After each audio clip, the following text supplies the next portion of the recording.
அது மட்டும் இல்லாமல் இந்த அலுவலகம் திறப்பு விழாவிலே இந்த பட்டாபிராம் பகுதியிலே இருக்கின்ற 10ஆம் வகுப்பும் 12ஆம் வகுப்பும்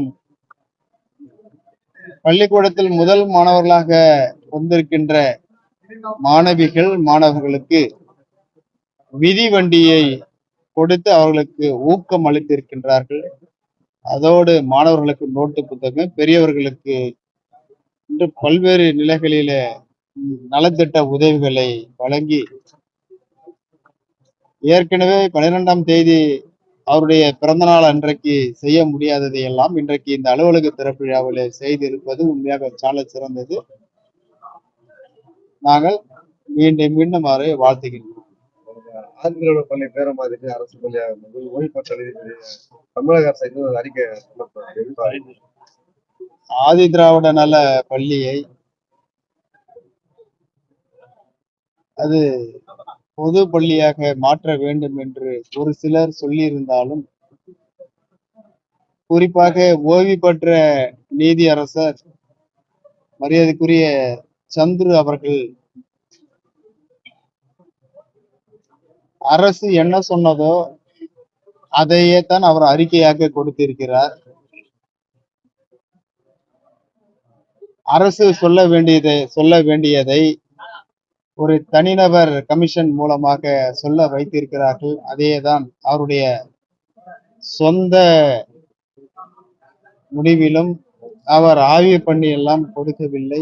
ஆக இந்த அரசு சொன்னதை அவர் அறிக்கையாக கொடுத்திருக்கிறார்.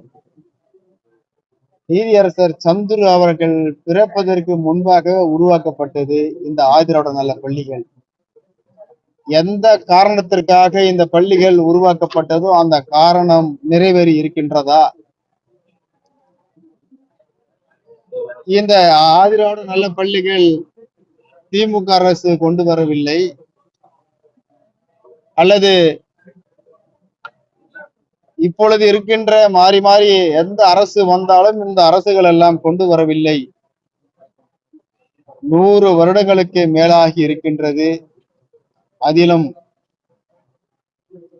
இந்தியா சுதந்திரம் வாங்குவதற்கு முன்பாகவே ஆதிராவிட பள்ளிகள் தமிழகத்தில் நிறுவி இருக்கிறார்கள் என்று சொன்னால், இதை ஒழிக்க வேண்டும் என்று நினைப்பவர்களுக்கு உண்மையாக புரட்சி பாரதத்தினுடைய கண்டனங்களை நாங்கள் தெரிவித்துக் கொள்கிறோம். ஆதிதிராவிட பள்ளியிலேயே இன்னும் கூட வருடத்திற்கு சோப்பு வாங்குவதற்கு 10 பைசாவும், அவருடைய சாப்பிடுவதற்கு அரிசிக்கும் பாலுக்கும் 15 பைசாவும் 20 பைசாவும் என்று ஒவ்வொரு வருடமாக உயர்த்துகின்ற இந்த அரசுகள் பொது பள்ளியில வந்துவிட்டால் இது கூட கிடைக்குமா என்கின்ற ஒரு எண்ணம் எங்களுக்கு இருக்கின்றது. ஏற்கனவே பள்ளியில சமமாக அமர்ந்து கல்வி பயில்வதற்கு பல்வேறு சாதி பிரச்சனைகள் இருக்கின்றது. அதற்காகத்தான் ஆதிராவிட நல பள்ளிகள் என்று தனியாக அன்றைக்கு வெள்ளையர்கள் இருக்கின்ற பொழுது உருவாக்கினார்கள். மீண்டும் இந்த சாதி பிரச்சனை வருவதற்கு இந்த அரசு முயற்சிக்கிறது என்று சொன்னால், இந்த அரசுக்கு யாரெல்லாம் சிபாரசு செய்கிறார்கள் என்று சொன்னால், இவர்களெல்லாம் மீண்டும் ஒரு சாதி கலவரங்களை எதிர்பார்க்கிறார்களா, அல்லது ஒட்டுமொத்த பட்டியலின மக்களும் போராட வேண்டும் என்று எதிர்பார்க்கிறார்களா என்று எங்களுக்கு தெரியவில்லை.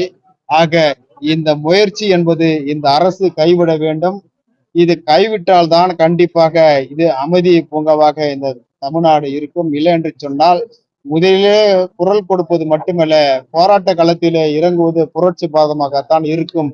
ஆகவே பட்டியலின சகோதரர்கள் படிக்கின்ற ஆதிராவிட நல பள்ளிகளை பொது பள்ளியாக மாற்றக்கூடாது என்று மீண்டும் மீண்டும் நாங்கள் வலியுறுத்துகின்றோம். இதையே சட்டமன்றத்திலும் வலியுறுத்திருக்கின்றோம், இதையே கண்காணிப்பு குழு கூட்டத்திலும் வலியுறுத்திருக்கின்றோம், பொது மக்கள் மன்றத்திலும் வலியுறுத்திருக்கின்றோம். ஆகவே இந்த முயற்சியை அரசு கைவிட வேண்டும். நீதி அரசனுடைய அந்த அறிக்கையை அரசு ஏற்றுக்கொள்ள கூடாது என்று புரட்சி பாரதம் இங்கே தீர்மானமாக சொல்லுகின்றது. கள்ளக்குறிச்சி அருகே காவல் நிலையம் அருகே இருக்கின்ற கருணாகரபுரம் என்கின்ற ஒரு கிராமத்தில கள்ளச்சாராயம் ஏற்கனவே அதே மாவட்டத்தில மரக்காணம் அருகே இதே போன்று கள்ளச்சாராயத்தை குடித்து அவர்கள் இறந்து இருக்கிறார்கள். மீண்டும் இப்பொழுது 5 பேர் இறந்திருக்கிறார்கள்.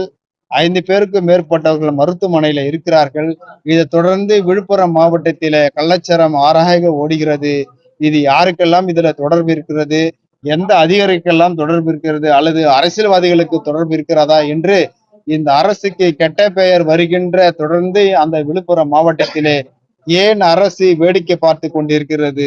இரும்புகரம் கொண்டு அடக்க தேவையில்லையா? யாரெல்லாம் இதிலே மாமூல் வாங்கி இருக்கிறார்களோ அவர்களிடத்திலே வசூல் செய்து பாதிக்கப்பட்டவர்களுக்கு கொடுக்க வேண்டும்.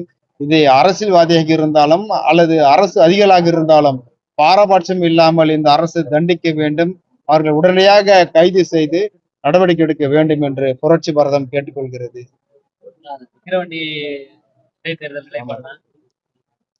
விக்கிரவாண்டி இடைத்தேர்தல் பொறுத்த மட்டில் புரட்சி பாரதம் கட்சிக்கு என்று தனியாக நாங்கள் தேர்தலில் போட்டியிடுவதோ அல்லது யாருக்கு ஆதரவு என்பதோ இன்னும் எங்களுடைய நிலைப்பாடை நாங்கள் வெளியிடவில்லை.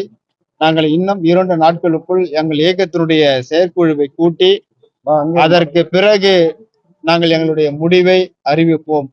ஏற்கனவே அதிமுக கூட்டணியில் இருக்கின்ற நாங்கள் அதிமுக தேர்தலை புறக்கணித்திருக்கிறது.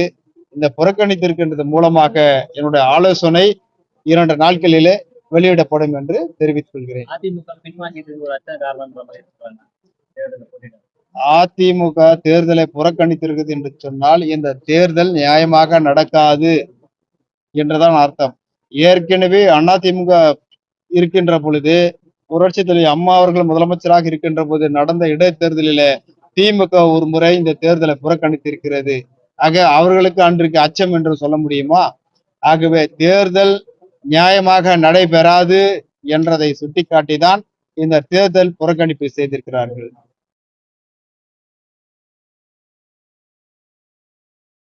லைக் பண்ணுங்க, ஷேர் பண்ணுங்க, சப்ஸ்கிரைப் பண்ணுங்க.